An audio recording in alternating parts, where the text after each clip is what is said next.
ஸ்ரீ தேவி பாகவதம் 75ஆம் பகுதி. ஜெயந்தியின் சேவையும் மையலும். தனது மனைவியை கொன்றதால் ஆத்திரம் கொண்ட பிருகு முனிவர், விஷ்ணுவே, நீ மகா புத்திமான். நீ எதை செய்ய வேண்டும், எதை செய்யக்கூடாது என்ற எண்ணம் உனக்கு இல்லை. எந்த பாவத்தை செய்தாலும் ஒரு பிராமண பெண்ணை கொல்வது மகா பாவம் என்று தெரிந்தும் அகந்தையால் இதை நீ செய்திருக்கிறாய். அதனால் நீ இழிவான யோனிகளில் ஓயாமல் பிறந்து பிறந்து இறந்து இறந்து இப்போது செய்தது போன்ற பல தீய செயல்களை செய்து வருவாய். இனி உன்னை யாராலும் காப்பாற்ற முடியாது. எனது ஜென்மங்கள் யாவும் பூ உலகில் உண்டாகும் என்று சபித்தார். அதன் பின்பு சக்கராயுதத்தால் வெட்டப்பட்டிருந்த தனது மனைவியின் தலையை முண்டத்துடன் பொருந்த வைத்துவிட்டு, தவ பலம் என்னிடம் இருந்தால் நான் தெளிக்கும் இந்த புனித நீரின் மகிமையால் நீ உயிர் தெழுவாய் என்று கூறி நீரை தெளிக்க முனிவரின் மனைவி மிக்க மகிழ்வுடன் புன்னகைத்தவாறு எழுந்து தனது கணவரை வணங்கினாள். இதை அறிந்த இந்திரன் பெரும் கலக்கமுற்றான். பிருகு முனிவரின் மனைவி சுக்கிராச்சாரியாரின் தாய். அதனால் தவம் செய்து மேலும் மந்திர பலத்தை சுக்கிராச்சாரியார் அதிகரித்து வந்தால் தேவர்களுக்கு பெரும் ஆபத்து வரும் என்று நினைத்த இந்திரன் சுக்கிராச்சாரியாரின் தவத்தை கலைக்க முடிவு செய்தான். தனது மகளான அழகுமிக்க ஜெயந்தி என்பவளை அழைத்த இந்திரன், மகளே, உனக்கு சுக்கிராச்சாரியார் தவம் செய்யும் இடத்திற்கு சென்று அவருக்கு பணிவிடை செய் என்றான். அதை கேட்ட ஜெயந்தி தந்தையின் சொற்படி நடக்க வேண்டும் என்று நினைத்து சுக்கிராச்சாரியார் தவம் செய்யும் இடத்திற்கு சென்று வாழை இலையால் விசிறினாள். நல்ல நீரை கொண்டு வந்து அவரின் அருகில் வைத்தாள்.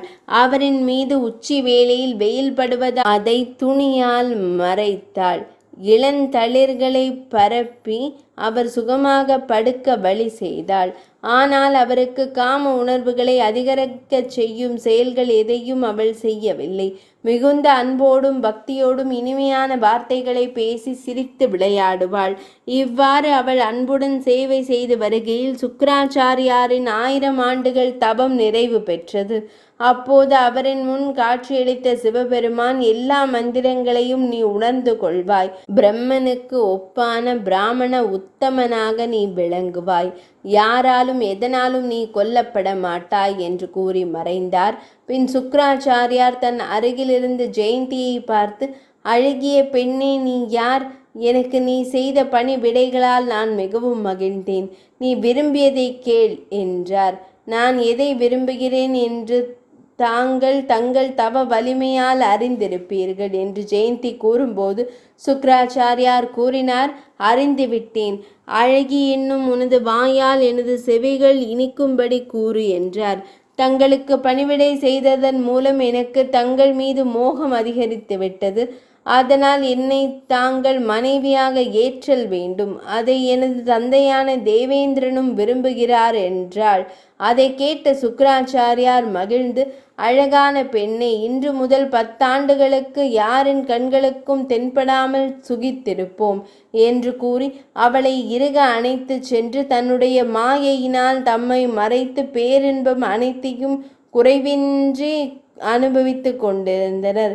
சுக்கிராச்சாரியார் பிறரின் கண்களுக்கு புலப்படாது இருந்தமையால் அசுரர்கள் மிகுந்த கவலையுடன் அவரை தேடி அலைந்தனர். இந்திரன் தனது மகள் சுக்கிராச்சாரியாரை மயக்கி உலக நினைவை மறக்கச் செய்ததை நினைத்து மிக்க மகிழ்ச்சி கொண்டு தேவகுருவான பிரகஸ்பதியிடம் சென்றான்.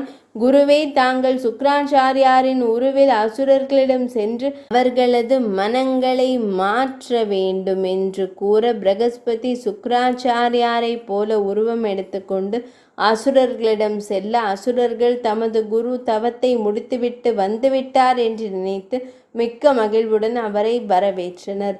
அசுரர்களே, நான் 1000 வருடங்கள் கடும் தவம் செய்து சிவபெருமானிடம் மந்திர உபதேசம் பெற்று வந்துள்ளேன். அதை நான் உங்களுக்கு உபதேசிக்கப் போகிறேன் என்றார். அதை கேட்ட அசுரர்கள் மிக்க மகிழ்வடைந்து ஆடி பாடி மகிழ்ந்தனர்.